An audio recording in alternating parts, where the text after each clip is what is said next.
Hey everyone, this is PrinceWatercress, and welcome back to Let's Play Kirby's Dream Land 3. We are now taking on the last of the minigames, starting with Minigame 5, aka Super NES MG5. The only thing different about this, besides the backgrounds, is the fact that you basically have to play through all 5 of these at once. I'm just gonna show this failed playthrough and then go to the results of the winning run. I didn't even record the winning run because basically I had to resort to save states in order to do this, and I just didn't feel like showing that. It took me about 20 attempts before I finally said, forget it. And just stopped recording up until I succeeded and just recorded the results of a perfect run. Because the post-game content, I just don't like it. And I know that this is just the mini-games from all 5 levels, all 5 normal levels of the main game, with different backgrounds and colors and everything. But the fact that you have to do them all in a row, and you have to get everything correct, is just torture. It's just exhausting. I feel like I lucked out after the second minigame, because everything just goes too fast, and it's just not fun.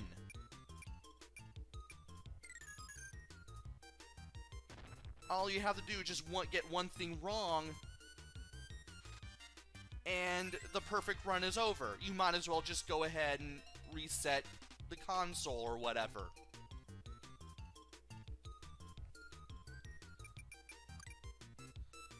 And that's why I don't like the MG5. It's exhausting, it's frustrating, it's irritating. It makes getting 100% in this game just not worth it. As I said before, handling it the way getting 100% was handled in Dreamland 2 was perfect, and not just because of the system limitations, it just felt more fair. I feel like I lucked out on the World 4 minigame. Here, I feel like I don't have a chance at all.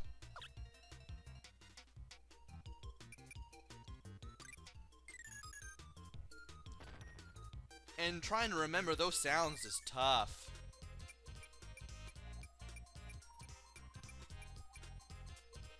So, I'll be right back with the results of a winning run. Be right back.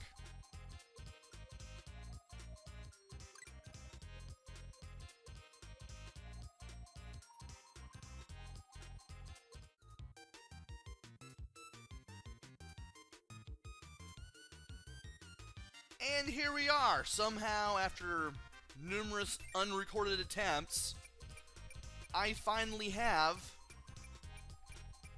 a perfect score. You get a Kirby for it. You also get your percentage up 1%, so in my case it's 99%. I forgot to show it because I went to jumping, which I will cover in the next part.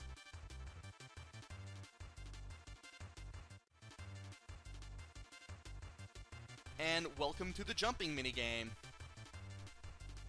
As soon as you press A on the J, you get this nice little title screen. At least it's a little more animated, both figuratively and literally, than the other ones.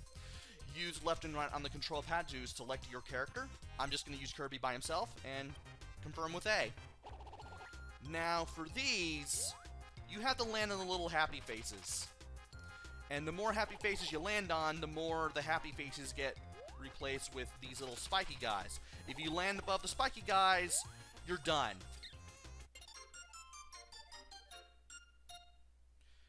You start out with 1, and then you get more as you progress through the game and land successfully on happy faces. And when you get hit and you lose your only life, when you finally get hit, you'll finally get a counter of how many successful jumps you made before you finally met your maker. And this one is also pretty hard. Just like the minigame rush, the jumping minigame was also something I was not looking forward to, for basically the same difficulty and unfairness reasons as the minigame rush. So once again, I will see you when I've made it to a successful run, because I didn't record a successful run here either.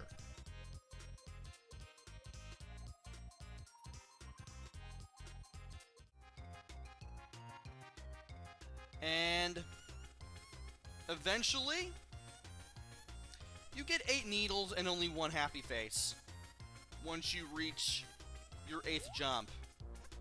What's funny though is that you have to make it to 10 to get the percentage point for this game.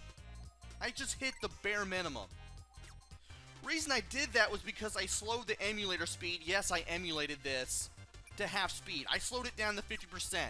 And even then, it was torture just to get to 100%. And for getting 100%, we get this question mark when we go to the options. This is a little index of all the cutscenes in the game. And End 1 is the only one we haven't seen. This is the ending you get when you don't have all the heart stars.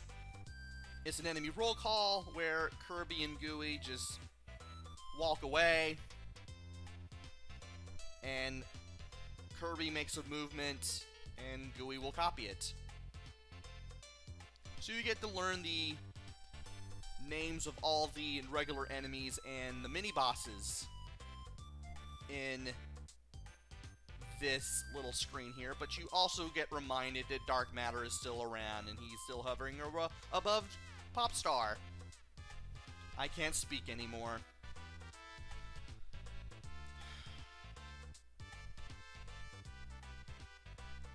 As I was saying, I had to slow down the emulator to about 50%. It was just that bad. And even then, you had to be absolutely precise. To land on the second space on the jumping minigame, I just had to keep using save states over and over. And I just had to press it at just this really weird time, even under 50% speed. Like, the timing on it is just feels random. You can never be as exact as you want with the jumping minigame. And if you thought I wasn't looking forward to the minigame rush, oh boy, I was not looking forward to the jumping minigame either. So much though that I had to slow the emulator down and resort to states, and I didn't feel like recording that over and over either. I just did not have the patience for it beyond the boss rush. Boss rush I was okay with. The other 2 minigames, no. So I might as well go ahead and show my final thoughts, because next up is the ability video, kind of like the one Slim Kirby did for both of his Let's Plays for this game, and I want that video to be a fun one. I don't want to show my opinions there because, again, I just want that video to be fun. Had it not been for the developers thinking they were fixing something that was broken, such as Kirby's running speed and the post-game content and how easy it was to get 100%, that was done perfectly in Dreamland 2. This game would have been a diamond in the rough, and the Dreamland trilogy would have ended on a pretty even keel. Instead, the post-game content and some of the things, such as Kirby's running speed and having to get used to some controls that were perfect to begin with, it just drags the game down for me. I love the minigame, don't get me wrong.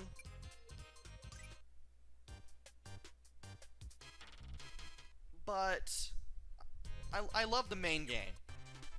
I don't know why I said minigame if I said minigame, but I like the main game. But the post-game content and some of the gripes I have at the game keep the game from being where it should be. It's a good game, but not a great game. And I feel because of that this game kind of ends up being underrated and kind of forgotten for a reason. And not just because it came out in 1997 for the Super Nintendo and because it followed Kirby Superstar and didn't really play much like it. Just some of the things I nitpicked in past videos just drag it down. I love the graphics, I love the sound, I love the play control to a degree, nitpicks aside, but the nitpicks and the minigame rush and the jumping minigame, what you have to do to get 100%, it just doesn't exactly. Those last two things in particular just make it not feel worth. It just doesn't make it feel like it's worth getting 100%. And I'm not saying the game is terrible. It isn't. I'm just saying it's not as good as it should be. Thankfully, things got a little better with Kirby 64, which I want to play one of these days. I don't know when I'll do it, but I know that I want to do it. And if I do it, you'll see it here on the channel. I feel bad that I had to resort to off-screen emulation trickery to get those last two minigames done, but it was just torture. It just felt frustrating. And I just got sick and tired of the repetition of turning the game recorder on and off, and I just didn't feel like doing it. There's nothing really special that happens when you complete all of the minigames perfectly in the minigame rush.